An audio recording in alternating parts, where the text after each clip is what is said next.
सियासत की इंतहाई दुश्वार गुजार घाटियों से गुजर कर आपने एक बड़ा मार्का सर किया है। ऐसी सूरत में आपकी जिम्मेदारियां भी बहुत बढ़ गई हैं। जी। तो क्या सोचते हैं आप? अब जाहिर सी बात है कि बहुत बड़ी तादाद में लोगों ने मेरे ऊपर एतमाद किया है, तो अब मेरी जिम्मेदारी भी जी, तो बिलाशुबा चलते ही बढ़ नहीं। जाएगी। तो और मैं कोशिश करूंगा कि अपनी इन जिम्मेदारियों को ईमानदारी के साथ मैं निभा सकूं। और मुझे ये मेरे लिए खुशकिस्मती की बात है कि हमारे ही नगर पालिका क्षेत्र में नगर विकास मंत्री का आवास है। माननीय नगर विकास मंत्री की काफ़ी अच्छी बेहतर छवि रही है और देश के बड़े और तेज तर्रार अधिकारियों उनमें शर्मा उनका जी शुमार, हैं। हाँ ए के शर्मा जी IAS अधिकारियों में उनका शुमार होता रहा है। तो अब उनकी छत्र छाया में हम लोगों को काम करना है। तो मैं समझता हूँ कि जो बड़ा क्षेत्र, नया क्षेत्र आ गया है सीमा विस्तार के बाद, तो उन क्षेत्रों में भी विकास की गंगा बहेगी और जो लोगों की उम्मीदें हैं उन उम्मीदों पर खरा उतरने का प्रयास करूँगा। बते इजाफी जो क्षेत्र हैं उनकी तादाद क्या है? इजाफी क्षेत्र पहले 43 स्क्वायर किलोमीटर में नगर पालिका थी और अब जो है ये नगर पालिका 86 स्क्वायर किलोमीटर में इजाफा हो गया, यानी अब 120 स्क्वायर किलोमीटर के आसपास अब नगर पालिका का क्षेत्रफल हो गया है। तो वही है, मगर बोझ 10 गुना बढ़ गया। हाँ, कैसे बर्दाश्त करेगा? अब जाहिर सी बात है कि बहुत बड़ा क्षेत्रफल बढ़ गया है और जो क्षेत्रफल और आबादी के एतबार से जो राज्य वित्त आयोग का पैसा मिलता है, तो उस पैसे में मैंने अभी पता किया है तो पैसा कुछ बढ़ा है, लेकिन वो 30% के आसपास पैसा बढ़ा है, जबकि क्षेत्रफल जो है 3 गुना हो गया और आबादी तो बहुत ज़्यादा नहीं बढ़ी है। लेकिन उस एतबार से भी मुझे लगता है कि कम से कम 60% बजट बढ़ना चाहिए था। इतने बड़े क्षेत्रफल को विकसित करना है तो अभी मैं देखूंगा कि बजट क्यों नहीं बढ़ रहा है, तो बाकायदा वहाँ बात करेंगे हम लोग। केंद्र सरकार से भी उसकी परमिशन होती है और उत्तर प्रदेश सरकार से भी, तो बात करेंगे कि जो क्षेत्रफल और आबादी बढ़ी है उस हिसाब से भी बजट बढ़ना चाहिए। हुकूमत तो आपके बरक्स है। देखिए, हाँ, पहले तो भी मैं चेयरमैन रहा हूँ। आपके तरक्याती मंसूबों पर क्या असर पड़ेगा? देखिए मौलवी साहब, मैं पहले भी 2000 से 2005 तक मैं चेयरमैन था, तो इत्तेफाक ऐसा कि उस 5 साल के मेरे रिजीम में 3 सरकारें बदली। बसपा की भी सरकार आई, बीजेपी की भी सरकार आई और सपा की भी सरकार आई। तो इन तीनों सरकारों के दरमियान मैंने काम कर लिया है और मेरा मानना ये कि कोई भी सरकार हो तो अगर आप काम करना चाहते हो तो सरकार की तरफ से कोई बाधा नहीं पड़ती है। हर सरकार ये चाहती है कि उनकी सरकार में जो ज़्यादा से ज़्यादा काम हो, ज़्यादा से ज़्यादा विकास हो। तो आपको याद होगा कि लालजी टंडन जी जब माननीय बहन जी मुख्यमंत्री थी तो भी लालजी टंडन जी मुश्तरका सरकार थी बीजेपी और बसपा की, तो वही नगर विकास मंत्री थे। और जब बीजेपी के राजनाथ सिंह जी थे या कल्याण सिंह जी थे तो भी वही नगर विकास मंत्री थे, तो उनके साथ मेरे बहुत अच्छे मरासिम रहे। आज तो नगर विकास मंत्री हमारे घर के हैं, तो आज तो कोई रोना ही नहीं है। हमारी नगर पालिका क्षेत्र में उनका घर है और वो हमारे मतदाता हैं, मतलब और वो बहुत ऊर्जावान अधिकारी रहे हैं। पटा लेते नहीं, मैं पटाने की बात नहीं कर रहा हूँ। मेरा नेचर ये है कि सत्ता के साथ मिले बगैर काम करना मुमकिन नहीं है। जो भारत का संविधान है, भारत के संविधान में 3 प्रकार की सरकारों का वर्णन है। एक तो केंद्र की सरकार, दूसरा स्टेट की सरकार और तीसरा लोकल सरकार। तो मैं लोकल सरकार का मुखिया मुझे चुना गया है। तो हम अगर केंद्र की सरकार से और प्रदेश की सरकार से बढ़िया तालमेल बना के नहीं चलेंगे तो जाहिर सी बात है कि काम में दिक्कत होगी। आप देख रहे हैं कि जो प्रदेश की सरकारें केंद्र के साथ अच्छा तालमेल नहीं बनाती उनको काम करने में दुश्वारी होती है। तो हमको तो दोनों सरकारों के साथ बेहतर तालमेल बनाना है और हम बेहतर तालमेल बनाएंगे। माननीय प्रधानमंत्री की जो बेहतर योजनाएं हैं, स्वच्छ भारत मिशन हो, चाहे इसके अलावा अमृत योजना हो, चाहे हर गांव में जल की जो योजना है, तो जो भारत सरकार की जो अच्छी योजनाएं हैं उन योजनाओं को हम लोग उठाएंगे और उन योजनाओं को जनता तक पहुंचाने का प्रयास करेंगे। उत्तर प्रदेश सरकार में भी कई एक अच्छी योजनाएं चल रही हैं और हम लोगों को अब इस पद पर आने के बाद दलीय भावना से ऊपर उठकर काम करना पड़ेगा और देखना पड़ेगा कि जनता को ज़्यादा से ज़्यादा हम सुविधाएं कैसे प्रदान कर सकते हैं। तो इस लाइन पे हम काम करेंगे और मुझे उम्मीद है कि हमें कामयाबी मिलेगी। मतलब आप ये खदशा महसूस नहीं करते कि ये सियासी इंतकाम का दौर है? हाँ, और आप देख ही रहे हैं जो कुछ हो रहा है, तो इसका मऊ नगर पालिका पर कोई असर पड़ सकता है क्या? अब मेरी कोशिश तो होगी कि ना असर पड़े इसका कोई, और कोई ऐसी वजह नहीं है, क्योंकि जो सियासी झगड़े हैं वो सियासत की हदों में रहना चाहिए, और जो संवैधानिक पद हैं तो उन संवैधानिक पद पर रहते हुए संवैधानिक दायित्वों को निभाने की बात एक अलग पैराग्राफ में चलनी चाहिए। तो मैं ऐसा सोचता हूं, और मैं ये भी सोचता हूं कि सरकार भी ऐसा ही सोचेगी, सरकार में बैठे हुए लोग भी ऐसा ही सोचेंगे। आइंदा के मंसूबों को ज़रा तफसील से गिनाइए। देखिए, हमारा जो फ्यूचर प्लान है तो उसमें नंबर 1 तो ये है कि जो गांव नए शामिल हुए हैं उन गांव में जल निकासी की सबसे बड़ी समस्या है।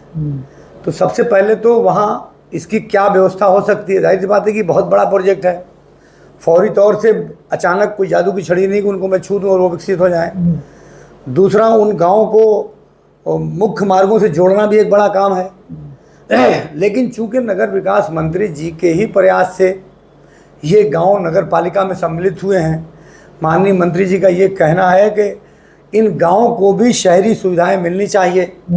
तो जब मंत्री जी ने इन गांवों को जोड़ा है तो मंत्री जी की जिम्मेदारी भी बनती है कि इन गांवों को विकसित कैसे किया जाए, इसके लिए धन की व्यवस्था मंत्री जी ही करेंगे। जाहिर सी बात है कि नगर पालिका का जो बजट है उस बजट से नए क्षेत्रों का विकास करना संभव नहीं है, क्योंकि जो नगर पालिका का बजट है वो तो तनख्वाह और सैलरी देने में ही वो लगभग निपट जाता है। भारत सरकार से कुछ 15वें वित्त आयोग का पैसा आता है, उससे कुछ विकास होता है। राज्य वित्त आयोग का जो पैसा आता है वो तो सैलरी में निकल जाता है। बोर्ड फंड की जो इनकम होती है वो मामूली होती है, उससे तो जो कर्मचारी हैं, जो टैक्स विभाग के जो कर्मचारी हैं उनकी सैलरी देना भी शायद संभव न हो, उससे ज़्यादा सैलरी हो जाती होगी। जो आपका स्टैम्प शुल्क का या और दूसरे मदों से जो पैसा आता है तो वो पैसा भी बहुत मामूली है। स्टैम्प शुल्क का पैसा पहले 2% आता था नगर पालिका को, और अब जो है यहाँ आपके 1% ही मिलता है, और 1% एक दूसरा विभाग जो शहरी योजना में चलता है उनको चला जाता है, जबकि उनका कोई वजूद ही नहीं है। तो मेरा सरकार से ये मांग भी है कि वो 1% पैसा जो स्टैम्प शुल्क का हमारा कट जाता है वो भी नगर पालिका को ही मिलना चाहिए, क्योंकि विकास का सारा काम तो हम ही करते हैं। आवास विकास को 1% जाता है, आवास विकास का यहाँ कोई वजूद नहीं है, तो वो 1% पैसा जो हमारा स्टैम्प शुल्क का कटता है तो वो पैसा भी नगर पालिका को मिलना चाहिए, मेरा ये मानना है। बाकी सरकार चाहती है कि जो यहाँ के बहुत सारे वो हैं पोखरे हैं उनको विकसित किया जाए और जल के रोकने की और ज़मीन में ज़्यादा से उनका पानी सोखने के लिए व्यवस्था की जाए, तो उस पर काम करना है। शादी घर कई एक बनाने की ज़रूरत है, जैसे पूर्वी इलाके में 2 शादी घर नगर पालिका का है, लेकिन पश्चिमी इलाके में शादी घर कोई नहीं है, तो पश्चिमी इलाके में एक बड़ा शादी घर बनाने की योजना है। ज़मीन अगर मिलती है तो कुछ और 1-2 जगह शादी घर बनाए जाएंगे। कुछ अभी जैसे जो हमारा ये ब्रह्म स्थान है, ब्रह्म स्थान पे एक दिन में गया तो वहाँ लोगों ने कहा कि वहाँ अपनी ज़मीन है सब नगर पालिका की, तो वहाँ एक बैडमिंटन कोर्ट बनाने के लिए मुझसे लोगों ने कहा, तो वो भी हमारी योजना में शामिल है। बैडमिंटन कोर्ट, बैडमिंटन का एक ग्राउंड, अच्छा बंद हाल बनता है। खेल कूद को बढ़ावा देने के लिए भी जितना कुछ मुमकिन हो सकेगा करेंगे। जैसे फुटबॉल के लिए बहुत मांग है कि हम लोग हमेशा ऑल इंडिया फुटबॉल कराते थे, जिसमें देश विदेश की तमाम खिलाड़ी आते थे, तो वो फुटबॉल को फिर से शुरू करेंगे हम और खेल को बढ़ावा देंगे। बेलवा घाट जो आपने देखा होगा, बेलवा घाट ईदगाह के पास, वहाँ से एक ढेकुलिया घाट पुल की तर्ज पर एक पुल बनाना चाहते हैं, ताकि जो गोरखपुर और बनारस की 4 लेन गया हुआ है सड़क, उस सड़क से अगर जोड़ देंगे तो एक बहुत बड़ी आबादी सीधे 4 लेन पे चली जाएगी, और वहाँ सैकड़ों एकड़ ज़मीन जो खाली पड़ी हुई है वो विकसित हो जाएगी और वो शहर की उन्हें सुविधाएं मिलने लगेंगी। हो कि जब ये रास्ता जो है दरियाई ध्रुव से, तो उधर से कुछ अवांछनीय तत्व को आसानी हो जाए शहर में घुसने की। अब ऐसा है ना कि आप हम लोगों को बहुत बढ़िया तरीके से आप जानते हैं, आपने तो बचपन भी मेरा देखा है, और बचपन में गोद में आपने मुझको शायद खिलाया भी होगा, तो मेरे मिजाज को आप जैसा बढ़िया समझते हैं लेके तो दूसरा कोई नहीं समझेगा। मैं मोहब्बत में तो जान दे सकता हूँ, और ज़रूरत पड़ने पर जनता के लिए किसी का पैर भी पकड़ सकता हूँ, लेकिन कोई डरा के, कोई धमका के मुझसे कोई काम नहीं करा सकता, क्योंकि मैं सिर्फ अल्लाह से डरता हूँ और दुनिया में किसी से नहीं डरता। जो मैं वसूलों का आदमी हूँ, अपने उसूलों पे बना रहता हूँ, उसूलों से चलता हूँ, गलत काम से परहेज़ करता हूँ, झूठ बोलने से दूर रहता हूँ। और मेरी ख्वाहिश होती है कि मेरी वजह से कुछ लोग मुस्कुरा दें। मेरी दिली ख्वाहिश यही होती है कि मैं लोगों के चेहरे पे मुस्कुराहट का सबब बन जाऊं। मैं नहीं चाहता कि मेरी वजह से किसी की आंखों में आंसू आए।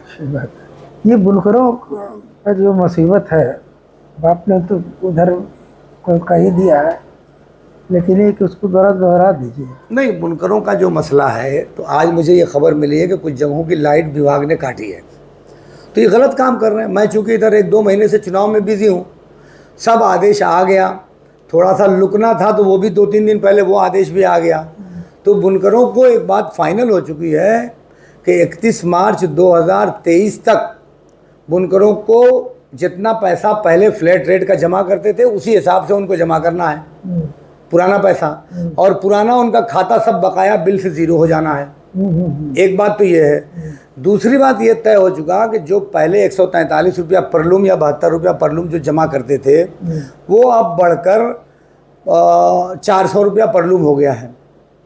भाई आज 18-19 साल से 18-19 साल पहले जो रेट था, बिजली का रेट 4 गुना हो गया।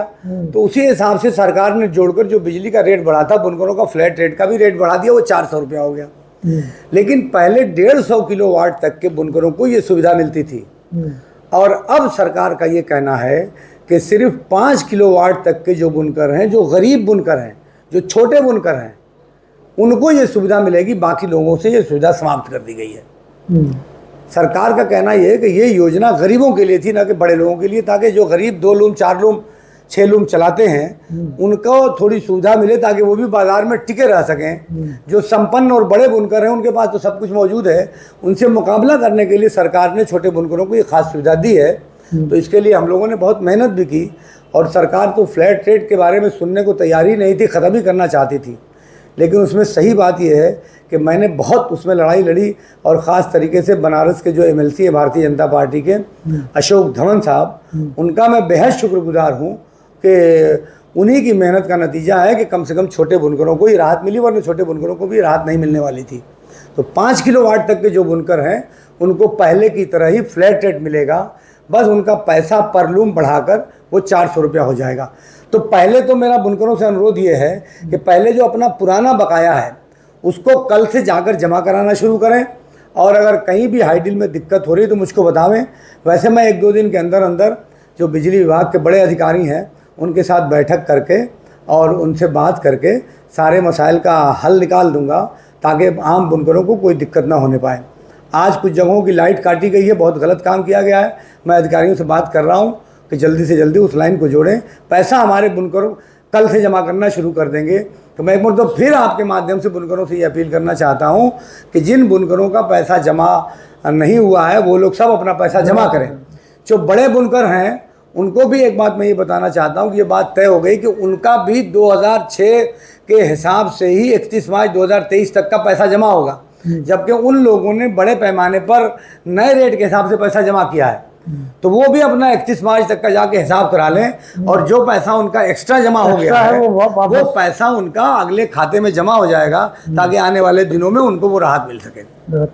अच्छा, ये बताइए, पहली मरतबा किस सन में आप मुंतखब हुए थे? मैं 2000 में पहली मरतबा चेयरमैन का चुनाव लड़ा था।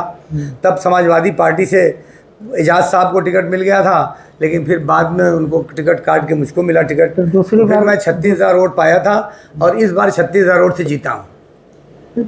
दूसरी बार कब चुने गए? दूसरी मरतबा 2012 में मेरी अहलिया शाहीना अरशद जमाल चुनाव लड़ी थी, और वो बाकी उनके अलावा सभी प्रत्याशियों की ज़मानत जब्त हुई थी। 2012 में शाहीना के अलावा भाजपा समेत सभी प्रत्याशियों की ज़मानत जब्त हो गई थी। और इस मरतबा जो मुझे 80,000 के आसपास वोट मिला है, और उत्तर प्रदेश में सबसे ज़्यादा वोटों से जीतने वाला मैं चेयरमैन बना हूँ। आज आंकड़ा भी आ गया है पूरे उत्तर प्रदेश का मेरे सामने, तो सबसे ज़्यादा वोटों से जीता हूँ। मुझसे ज़्यादा वोट सिर्फ एक नगर पालिका को मिला है, मुजफ्फरनगर की नगर पालिका को सबसे ज़्यादा वोट मिला है, 92,000 मिला है। मगर जीत का अंतर उनका हमसे बहुत कम है। हम 36,000 से जीते हैं, वो 12-13,000 से जीते हैं। तो पूरे उत्तर प्रदेश में सबसे ज़्यादा जीतने वाली नगर पालिका मऊ को ये एजाज़ हासिल हुआ, और मुझे एजाज़ हासिल हुआ है। ये दूसरी बार चेयरमैन हुए आप। तीसरी, हाँ मैं दूसरी मरतबा हुआ हूँ, एक मरतबा मेरी अहलिया हुई। बीच में अलिया थे। भाई बहुत सारे इतिहास हम लोगों ने बनाए हैं। मऊ की तारीख में इतना वोट आज तक किसी को नहीं मिला। मऊ की तारीख में इतने वोटों से कोई जीता नहीं। मऊ की तारीख में आज तक मियाँ बीवी एक साथ कोई चेयरमैन नहीं हुए। आज तक पूरे मऊ के इतिहास में कोई भी 3 बार जनता के द्वारा नहीं चुना गया। 3 मरतबा चेयरमैन जनता के द्वारा नहीं चुना गया, कोई ये भी इतिहास है। तो बहुत सारे रिकॉर्ड हम लोगों ने बनाए हैं और ये सब अल्लाह की मेहरबानी और जो आवाम है उसकी मोहब्बत है, उसका मेरे साथ सलूक है। चूँकि कभी मैंने दूसरों का बुरा नहीं चाहा, हमेशा लोगों के दुख दर्द में शामिल रहे। बहरहाल बहुत बहुत बहुत शुक्रिया आपका, आपने बहुत मवाद दे दिया है। अब हमारा काम जो है छील छील के बढ़ाई की तरह से जी छील छाल कर नहीं, इसको मैं अपने तमाम जो मऊ के लोग हैं उन सब लोगों का शुक्रिया अदा करना चाहता हूं कि आपने बड़ी तादाद में मुझे वो वोट दिया है। और मैं ख़ास तरीके से बहुजन समाज पार्टी की मुखिया बहन मायावती जी का भी बेहद शुक्रिया अदा करना चाहता हूं कि उन्होंने मुश्किल घड़ी में मेरे सर पर हाथ रखा और मैं उनको यकीन दिलाता हूं कि पार्टी को उनकी मजबूत करने के लिए मैं पूरा प्रयास करूंगा।